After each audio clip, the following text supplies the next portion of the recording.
There comes a moment in your life when you sit in silence, staring into the distance and wondering why you're not where you thought you'd be by now. Maybe you tell yourself, I just need more time. Maybe luck will eventually be on my side. Maybe the right opportunity will show up.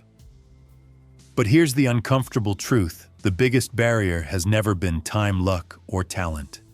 The greatest barrier has always been you, your hesitation, your fear, your unwillingness to decide. The Stoics understood this centuries ago. Imagine living in ancient Rome, a world of uncertainty, wars breaking out on the empire's borders, plagues spreading through crowded streets, power shifting overnight. In the middle of this chaos, the philosopher Epictetus spoke words that still echo today. We cannot control events, but we can control how we respond to them. On the surface, it sounds like philosophy carved in marble, lofty and abstract. But at its core, it is brutally practical. Even when the world closes its doors on you, you still carry the master key, the decision of how to act here and now. And yet most of us don't use that key. Instead, we wait. We wait for the fear to subside. We wait until we feel ready. We wait for the perfect timing that never arrives. Think about how many times you've delayed chasing something important, hoping that one day the conditions will finally align. But one day never comes. There will never be a morning when you suddenly wake up flawless, without doubts, with all obstacles cleared away. That moment doesn't exist. Marcus Aurelius, emperor of Rome and a Stoic at heart, knew this well. His meditations are filled with reminders to himself to focus only on what lies within his control. It wasn't his throne or his legions that made him a respected leader. It was his deliberate choice day after day to act with integrity in the face of storms. While wars raged and plagues threatened to undo his empire, Marcus sat down each night with his journal and reminded himself, what matters is not what happens out there. What matters is my response in here. Your life, though different in scale, is not so different in nature. You may not be marching into battle with barbarian tribes, but you face battles of your own, an unforgiving workplace, a heavy sense of self-doubt, a fear of failure that lingers like a shadow. They weigh on you as heavily as swords and shields weighed on a Roman soldier. And like Marcus, you too face the same choice. Will you shrink beneath the weight of your doubts? Or will you stand tall and step forward, acting as though you are already ready? This is the heart of the Stoic lesson. The turning point is not waiting for an external miracle. It is making an internal decision. The moment you decide you are worthy of pursuing your potential, everything begins to change. Because it was never a question of ability. It was always a question of choice. Once you choose, you stop being a passive character in your story and become its author. Think of an athlete standing at the edge of the arena. He can sit in the locker room, doubting his preparation, wondering if his opponent is stronger, or hoping that today is his lucky day. But the great athlete does something different. He steps into the arena with one quiet conviction: I will compete as if I am the best here. That belief, even if not yet reality, becomes the force that pushes him past hesitation. Confidence is not gifted to him. It is forged in the decision to act. And that same decision is available to you right now. You don't have to wait until you've perfected every skill or eliminated every weakness. You only need to begin acting from the belief that you are capable, that you already have enough to start. When you carry yourself in that way, the world begins to shift, not because circumstances have magically improved, but because you have changed how you walk through them. The Stoics never taught us to wait for an ideal moment. They insisted that each moment, even the most ordinary, was the right moment. Life is never on pause.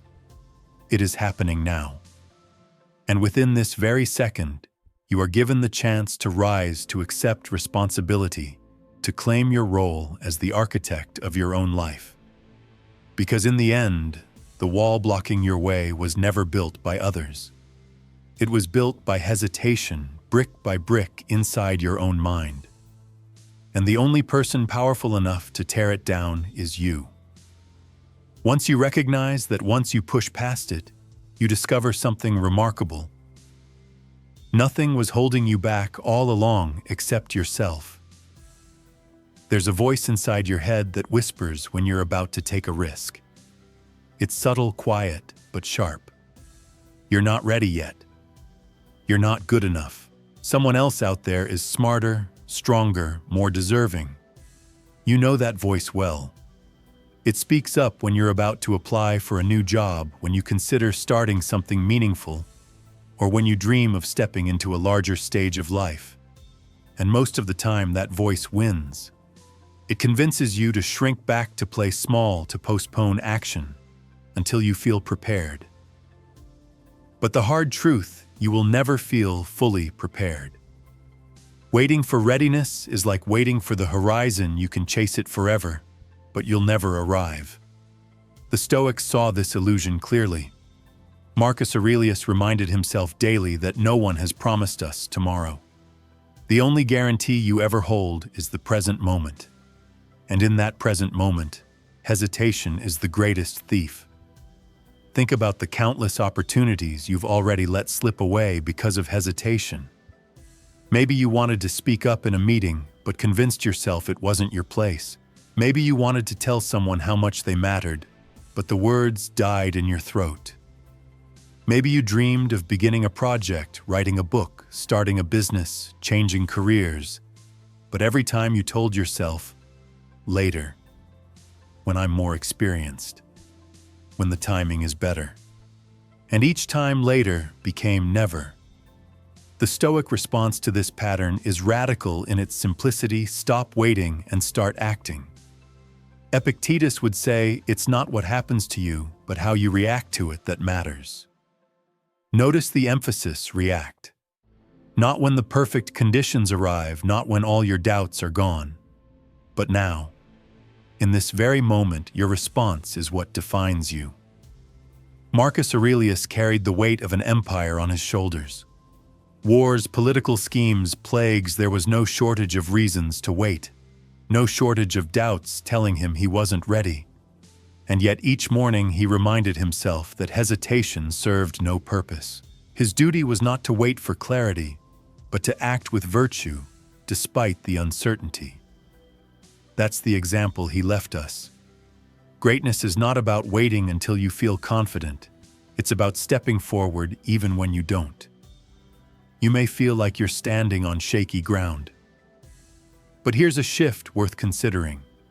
Confidence doesn't come before action, it comes because of action. The moment you decide to move, even if you stumble, your confidence begins to grow. Think of a child learning to walk. They don't wait until their legs are strong enough or their balance is perfect. They wobble, they fall, they try again. And with every unsteady step, strength is built. That is how growth has always worked. The same is true for you. Each time you choose to silence the inner critic and take the step anyway, you weaken its grip. Each time you move forward in spite of fear, you train your mind to trust your ability to handle what comes. The voice of doubt may never disappear entirely, but it doesn't need to. It just needs to lose its power to dictate your choices. Think about your own life for a moment. What would shift if you stopped waiting until you felt ready? What if instead, you treated readiness as something you create, not something you wait for? That's the essence of Stoicism. Not perfection, not flawless certainty, but action rooted in discipline and virtue. There's a scene worth remembering: a Roman soldier before battle. He doesn't know the outcome. He doesn't know if he'll emerge victorious or defeated. But he tightens his armor, grips his sword, and steps forward. Why? Because the decision has already been made. His role is not to predict the outcome, it is to show up with courage. That is your task as well. Not to silence every doubt forever, but to refuse to let doubt be the deciding voice. The world may never hand you the perfect moment, but you can claim this one. Right now. So the next time that inner voice whispers, "You're not ready, you're not enough." Remember this: readiness is not a condition, it's a choice. The Stoics never promised an easy path, but they showed us that power lies in how we respond. Choose to act. Choose to step forward. And in that choice, you'll discover the truth. The only thing that ever held you back was the belief that you had to wait. When you hear the phrase, "act as if you're the best," what's the first image that comes to mind? For many, it's arrogance, someone walking into a room with their chest puffed out, speaking over everyone else, convinced they're above criticism. But that's not what the Stoics meant, and it's not what will elevate your life. Acting like the best is not about looking down on others. It's about raising yourself up to your own highest standard. It's about asking, what does the best version of me look like? How would I carry myself if I already believed in my own strength? Take a world-class athlete as an example. Watch them closely before they compete. You won't see arrogance in their face. You won't hear them boasting. What you'll notice instead is calm certainty, a quiet confidence that comes from discipline, from thousands of hours of training, from choosing every single day to show up as the best version of themselves. Their demeanor says, "I'm ready, not because I think I'm perfect, but because I've done the work." The Stoics lived with this same mindset. Marcus Aurelius, though he ruled over the most powerful empire of his time, never saw himself as above others. He didn't strut through his palace intoxicated with pride. Instead, in his private writings, he reminded himself, "You are a student of life. Act with virtue not for applause, but because it is the right thing to do." That is what it means to act as if you are the best, not superiority, but responsibility.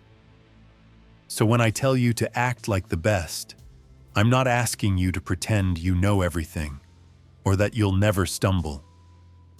What I'm asking is that you show up as someone fully capable of handling whatever comes your way. Think about the difference this makes in your daily life. When you believe you are equipped to face challenges, you stop shrinking from them. You meet them with composure, and people around you notice not because you told them, but because your actions radiate that quiet strength.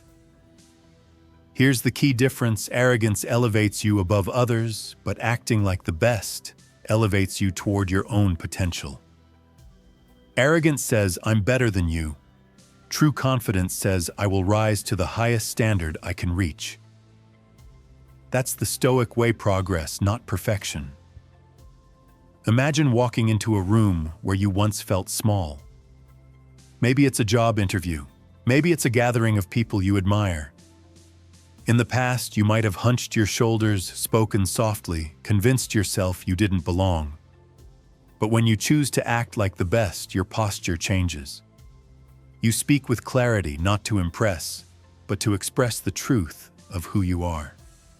You listen attentively, not out of fear, but with the quiet confidence of someone who knows their value.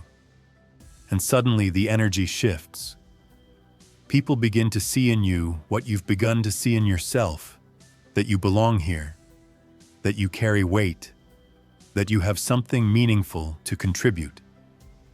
This mindset is not born overnight. It is practiced. Each time you choose to hold yourself to a higher standard, each time you choose discipline over distraction, humility over ego growth over stagnation, you are training yourself to embody that standard. And the more you practice it, the less it feels like acting, and the more it feels like reality. Consider a craftsman in the ancient world, a sculptor chiseling marble in a dusty workshop. He doesn't start out as the best. His early attempts may be clumsy, uneven, forgettable. but he doesn't walk away. He returns every morning tools in hand, determined to refine his art. Years later, his statues carry a grace that others marvel at. He became the best, not because he told himself he was superior, but because he acted day after day with the mindset of someone striving for mastery. That is what the Stoics ask of you. Not perfection, not arrogance, but the quiet, relentless choice to carry yourself with dignity, to approach your work, your relationships, and your challenges as though you are already capable. Because you are. So when you hear the phrase, act like the best, don't let your mind run to images of pride and arrogance. Let it settle instead on this calm discipline, quiet assurance, humble strength. That's the Stoic definition. That's the kind of best that doesn't shout, it simply lives. Life has a way of testing you at the most inconvenient times. Just when you feel like you're making progress, a setback appears. Just when you've built momentum, an obstacle rises in your path. Most people see these moments as proof that they aren't ready, as confirmation that maybe they weren't cut out for the journey. But the Stoics saw something else entirely. To them, obstacles weren't walls to stop you, they were stepping stones to make you stronger. Marcus Aurelius once wrote words that still guide us today: the impediment to action advances action. What stands in the way becomes the way. Think about that for a moment. He was saying that the very thing you call a setback could be the exact thing that shapes you into the person you need to become. Picture a blacksmith's forge. A sword doesn't emerge sharp and strong without fire and hammer strikes. Without the heat, without the pressure, it remains a lump of metal with no edge, no strength, no purpose. It is the resistance itself, the flames, the blows that transforms it. The same is true for you. Without challenge, without resistance, you cannot sharpen who you are meant to be. The Stoics believed this so deeply that they welcomed obstacles as opportunities. Epictetus, once a slave, faced hardships most of us can't imagine. He was beaten, silenced, treated as less than human. And yet, instead of seeing his suffering as proof of his weakness, he used it as the very foundation of his philosophy. His chains became his teacher. His pain became his strength. He turned his limitations into lessons that still inspire the world 2,000 years later. Now think of your own life. What obstacles have you been treating as stop signs? Maybe it's rejection from a job you desperately wanted. Maybe it's a relationship that ended, leaving you questioning your worth. Maybe it's a health struggle that feels unfair. In the moment, it's easy to see these things as proof that life is against you. But the Stoics would ask you to pause and look deeper. What if this obstacle isn't here to block you, but to build you? What if it is shaping qualities you would never develop without it? Patience, resilience, clarity, strength. This doesn't mean you'll never feel the sting of failure or the weight of difficulty. The Stoics didn't deny pain. They simply refused to be destroyed by it. Instead, they saw each trial as a kind of training ground.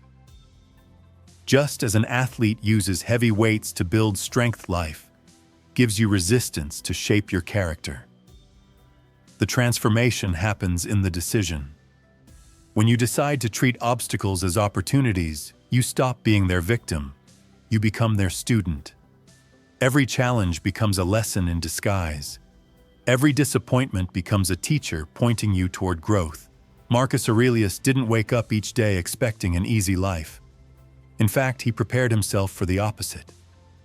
He reminded himself each morning that he would face selfishness, ignorance, betrayal, and hardship. But by expecting these things, by choosing to see them as part of his training, he stripped them of their power. Instead of being surprised or crushed by difficulty, he used it. And this is what it means to act as if you are the best. It's not that you will never fall. It's that when you do fall, you rise with something new in your hands: wisdom, strength, experience. You face the storm not with bitterness, but with determination. You let the fire temper you instead of consume you. Imagine yourself years from now looking back on this season of your life. You won't remember every easy day. You won't grow from every comfortable moment. What you'll carry forward are the times you struggled, the times you pushed through doubt, the times you rose even when it hurt. Those are the moments that will define you. So the next time you meet resistance, don't turn away. Step into it. Treat it as a forge, a fire shaping you into something stronger. That is how obstacles transform into growth. That is how setbacks become progress. And that is how you move closer to the person you know you can be, not in spite of the challenges, but because of them. When you hear the phrase, "act like the best," it can sound dangerous. To some, it seems like an invitation to arrogance, to strutting through life, as if everyone else is beneath you. But the Stoics were clear, this is not what greatness looks like. True greatness has nothing to do with looking down on others. It has everything to do with raising yourself up to your highest standard, quietly, steadily, without the need for applause. Think of a world-class athlete standing before the starting line. Their posture is steady, their breath calm. You don't see arrogance in their eyes. You don't hear them boasting about victory. What you see is focus.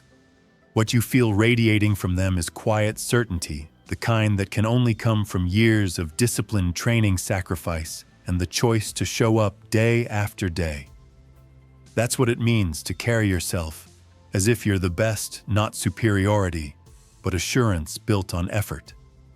Marcus Aurelius embodied this paradox better than anyone. He was the most powerful man in the world, commander of armies, ruler of an empire stretching across continents. If anyone had reason to see himself as above others, it was him. Yet his private writings reveal something else entirely. In his meditations, he constantly reminded himself not to give in to pride, not to see himself as more important than a servant, a soldier, or a stranger on the street. He knew that arrogance corrupts the soul, but humility preserves it. His confidence came not from the throne he sat on, but from the discipline to act with virtue in every circumstance. That's the kind of confidence Stoicism teaches. Not the loud, flashy confidence of arrogance, but the calm, grounded presence of someone who knows they are prepared to meet life as it comes. When you act like the best, you are not pretending to be perfect or untouchable. You are simply carrying yourself as though you are capable because you are. And here's the key difference. Arrogance tries to elevate you above others, but true confidence elevates you toward your own potential. Arrogance is about comparison. Confidence is about alignment, living in line with your values, your discipline, and your purpose. Consider how this plays out in your daily life. Maybe you walk into a job interview. If you're arrogant, you exaggerate your abilities, dismiss the strengths of others, and try to dominate the room. But true confidence looks different. You speak with clarity about what you bring to the table. You listen with respect. You acknowledge what you don't know, but you carry yourself with the quiet strength of someone who is ready to learn and grow. People notice that difference. They can feel it, or think about relationships. Arrogance drives people away. It creates walls. But confidence, when paired with humility, draws people closer. When you act as if you are the best version of yourself, you don't need to prove your worth by belittling others. Instead, your presence itself becomes an example, strong, steady, inspiring. The Stoics called this balance, sophrosyne, self-control, moderation, harmony. It means walking the middle path, avoiding the extremes of pride on one side and self-doubt on the other. It is the ability to hold yourself with dignity without tipping into arrogance, to believe in your capacity without forgetting your humanity. Think of a master craftsman, perhaps a sculptor in ancient Rome. He does not brag about his skill. He does not call himself superior to other artisans. He simply chisels with precision day after day, letting the quality of his work speak for itself. His confidence lives in the discipline of his craft, not in the noise of self-praise. That is the model you can follow in your own life, whether in your work, your relationships, or your private battles. So when I tell you to act like the best, hear this clearly: it is not about arrogance. It is about embodying the calm, steady presence of someone who knows they are doing the work, living the discipline, and carrying themselves with dignity. It is about lifting yourself not above others, but toward your own highest standard. Because at the end of the day, arrogance fades. It crumbles when tested. But confidence built on humility, discipline, and purpose, that kind of confidence is unshakable. That's the confidence the Stoics lived by. And it's the kind of confidence you can build starting right now. There's a hidden truth about human behavior that the Stoics understood long before modern psychology gave it a name. What you believe about yourself shapes how you act, and how you act shapes who you become. It's a cycle sometimes destructive, but if used wisely, it can become one of the most powerful tools in your life. Think about the last time you doubted yourself. Maybe it was before a big presentation, a date, or a job interview. That voice in your head told you you're not good enough. You're going to mess this up. And what happened? You walked in tense, your words stumbled, your energy fell flat. The belief became the reality. Not because you lacked ability, but because you carried yourself as though you had already failed. The Stoics warned us about this trap. They taught that our judgments, not events themselves, determine how we experience the world. Epictetus said, "It's not what happens to you, but how you react to it that matters." In other words, your response flows directly from the story you choose to believe. If you believe you're inadequate, you act that way. If you believe you are capable, you act with strength. And those actions repeated over time become your character. Now consider the opposite scenario. Imagine walking into that same job interview, but this time you decide before stepping through the door that you are the best person for the position. You don't pretend to know everything. You don't puff yourself up with arrogance. You simply carry yourself with calm certainty. I am prepared. I have value to offer. Your tone is steady, your words clear, your posture confident. Even if you don't get the job, you've practiced confidence. You've trained resilience. And that practice will follow you into the next opportunity. This is the self-fulfilling shift. When you act as if you are capable, you become more capable. When you carry yourself as if you are ready, you grow ready. What begins as a decision slowly becomes your reality. The Stoics knew this, and they built their entire way of life around it. Modern psychology calls this a self-fulfilling prophecy, but the Stoics had their own language for it: habit. Seneca reminded us we become what we repeatedly do. Excellence, then, is not an act, but a habit. Each time you practice confidence, you're laying another stone in the foundation of your character. Each time you choose discipline over distraction, you're building strength. Over weeks and months, those choices transform you. It may feel awkward at first, like putting on a coat that doesn't quite fit yet. Acting as though you're the best can feel unnatural, almost like pretending. But think of lifting weights. The first time the bar feels impossibly heavy.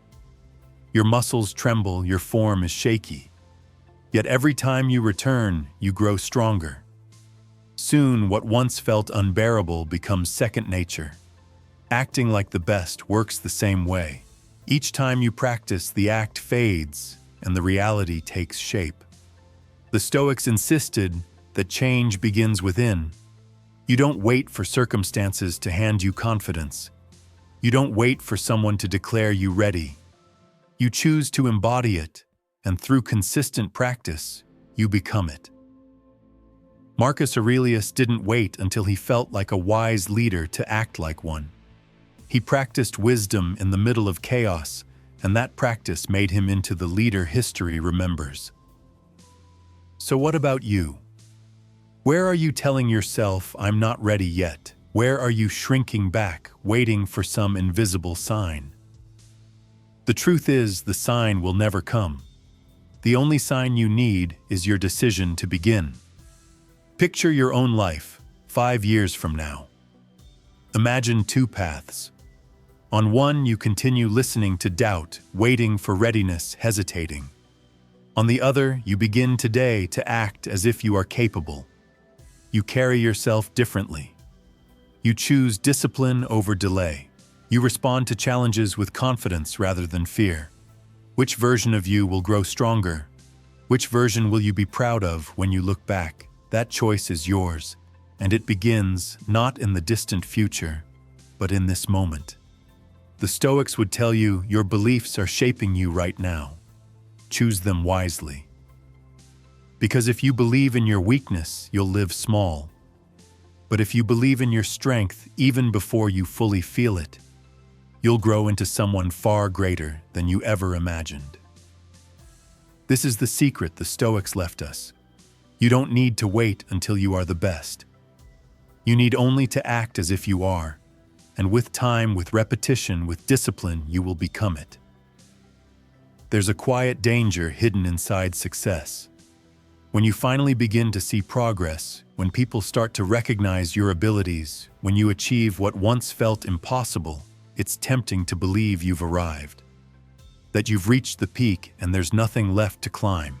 But the Stoics warned us against this illusion. They taught that true greatness is not a destination. It is a lifelong practice.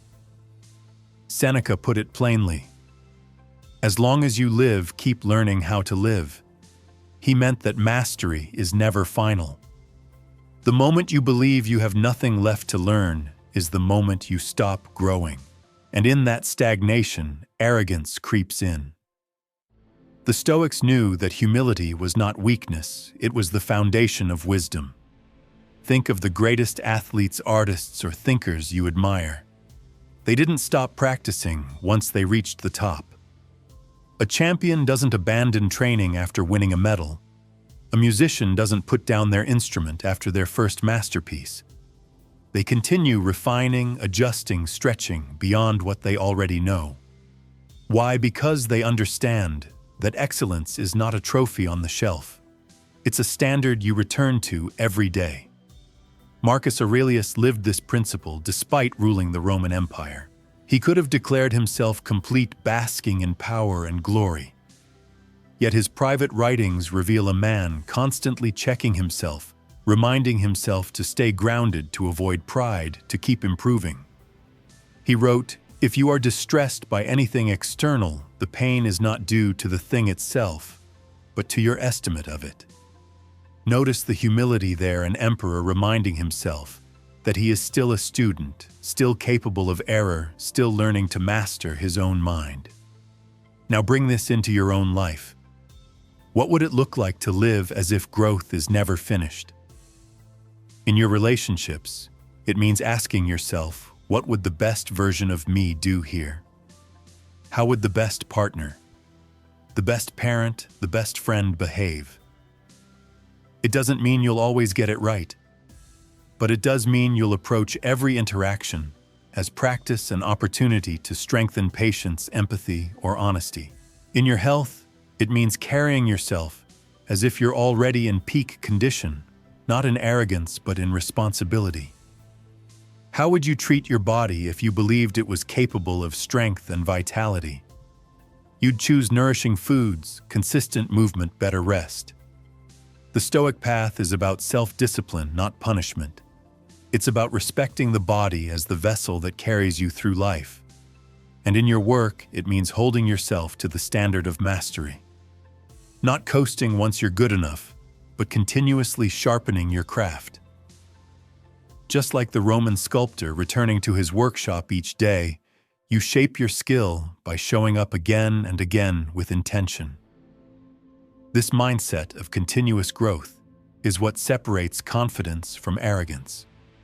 Arrogance says, "I'm finished. I know enough."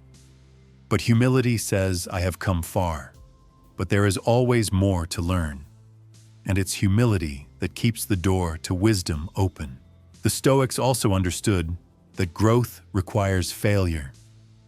You cannot refine yourself without mistakes, without falling short, without being reminded of your limits. But here lies the beauty: every failure is another chance to practice virtue. Every weakness revealed is an invitation to strengthen it. To act as if you are the best is not to ignore these flaws, it's to face them honestly and commit to growth anyway. Imagine carrying this mindset forward day after day. You would stop treating life as a finish line to cross. You would stop waiting for the moment when you arrive.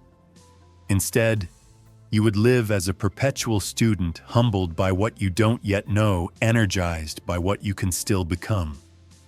And paradoxically, that humility is what elevates you higher than pride ever could. So ask yourself, when was the last time you thought you had nothing left to learn? When was the last time you coasted on past achievements instead of striving for new growth?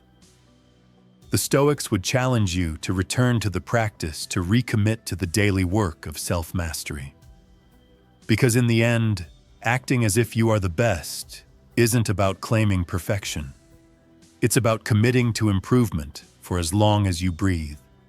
It's about raising your standards in every season of life, whether you're at the beginning of the journey or standing at its peak. And it's about carrying that growth with humility, knowing that no matter how far you've come, there is always more ahead.